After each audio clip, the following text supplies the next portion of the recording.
गणनायकाय गणदैवताय गणाध्यक्षाय धीमहि गुणशरीराय गुणमण्डिताय गुणेशानाय धीमहि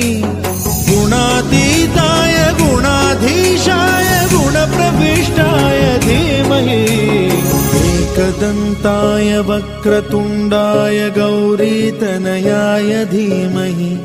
गजेशानाय भालचन्द्राय श्रीगणेशाय धीमहि